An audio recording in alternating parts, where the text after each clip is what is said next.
Hey, what's up guys? Bob Buskirk here again at ThinkComputers, and today we're taking a look at the Thor version 2 case from Rosewill. It is a full tower case, and we've seen full towers sort of make a comeback lately, especially since a lot of them will allow you to fit an XL ATX motherboard, and we know that a lot of the high-end motherboards coming out are XL ATX. So let's just get to the good part, open this up, and check out what's inside.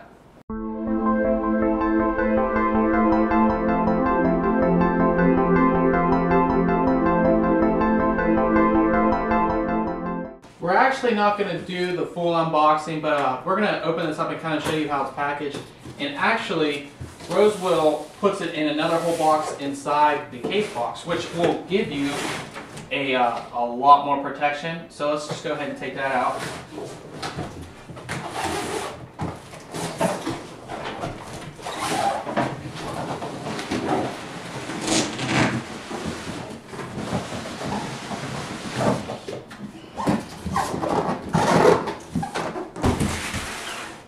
And as you can see here, we have another plain box that it comes in.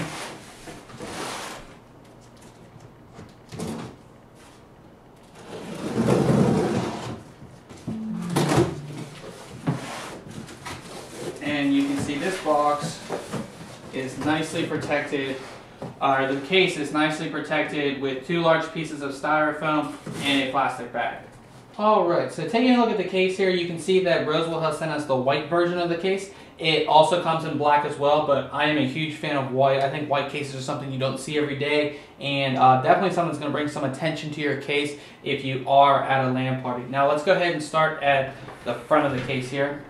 And you have 5 5¼ inch bays and a single 3½ inch external bay. Now these are supposed to have these fan filters on, or these dust filters on them, but a lot of them have fallen off. And here's actually one that we found inside the case here. I'm not sure how good the build quality is or anything like that, but this is something you don't like to see when you receive a case, that these filters have come off, and it's probably going to be pretty hard to put this back on, and a lot of them are falling off. That's something we just don't like to see. But in any case, let's move down to the bottom here. There's a large ventilated section, and behind here is a 230mm intake fan. Now, if we move over to the side of the case, you can see a very, very cool design. You have 3 large ventilated sections up here, and then you have this huge side ventilated section. And this will actually fit the 230mm fan that is installed, or you can do 4 120mm fans here if you don't want the big 230. Moving on to the back here, you have 4 water cooling holes with the installed rubber inserts. You have a 140mm exhaust fan, and you have 10 expansion slots. As I said, this will fit an XL ATX motherboard, so you do have the 10 expansion slots. Power supply is of course mounted on the bottom, and it does have a removable fan filter, which comes out nicely just like that. Really easy to take out and put back in, and just like most cases, you do have thumb screws on the side panels. Okay, so taking a look at the top part of the case here, you do have 2 fan controllers here, so you have A and B. Pretty simple. You will be able to hook up your fans to them. You have eSATA port, 2 USB 3.0 ports, 2 USB 2.0 ports, and your headphone and microphone jacks. Power button right here. You have 2 little LED bars right here, which I'm not sure if you can see. And then this, I thought it might have been a hard drive dock, but it's not. It's just this little rubber section, so if you don't put your keys here or something like that, they're not going to move around a lot. And the coolest part about this case is this large section right here. You might think, well, this is just the top, right? But no, it actually, if you move this over here, these fins open up to give ventilation here, and there is a 230mm fan installed up top here.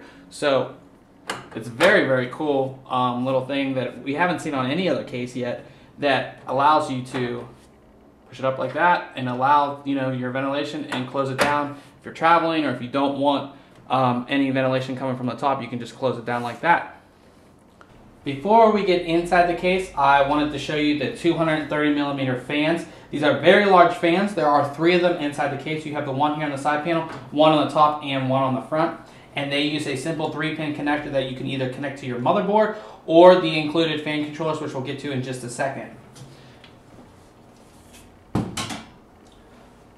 Looking inside the case, you can see there is a lot of room. You can fit an XL ATX motherboard in here, so there's a ton of room, and you have a lot of cable routing holes. You have 1, 2, 3, 4, 5, 6, 7, 8, and 9, and they do have the rubber inserts. You also have the 3 up here, which do not have rubber inserts, but they're mainly going to be used for your CPU power and maybe your fans, your fan cables to go down through, so it's not that big of a deal.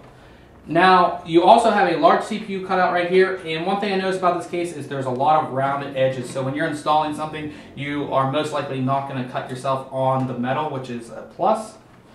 Moving over here, you have your 5 1/4 inch bays, and they use a toolless system, which simply allows you to, once you have the drive installed, lock it, and then when you want to take it out, of course, unlock it. We'll see how good these work. I'm usually not a fan of toolless systems for 5 1/4 inch bays, but we'll see how well these ones go. Moving down, you have 1, 2, 3, 4, 5, 6 hard drive trays, and if we take them out here, these are actually metal trays, and they can fit 2.5 inch and 3.5 inch hard drives. Pretty simple little design here, and they slide right back in nice and easily. Moving down, you can fit a 120mm, 140mm bottom mounted fan. Your power supply is going to be mounted on the bottom, and there's 4 little rubber pieces right here that will lift it off the bottom for good airflow. And there is this rubber piece right here connected to the actual back of the case, which will help with sound dampening for your power supply.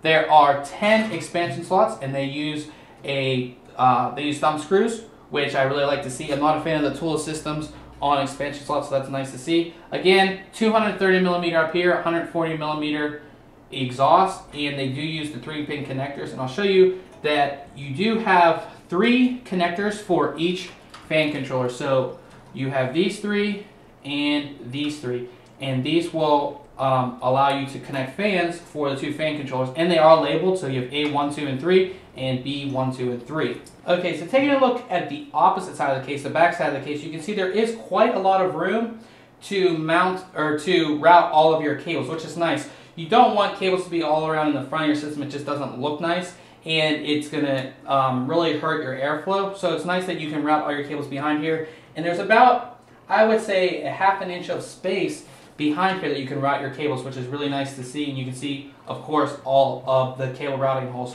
So again, guys, this is the Rosewill Thor version 2, the white edition. And if you like our unboxing videos, make sure you subscribe. And if you like this video, hit the like button at the bottom. Catch you guys later.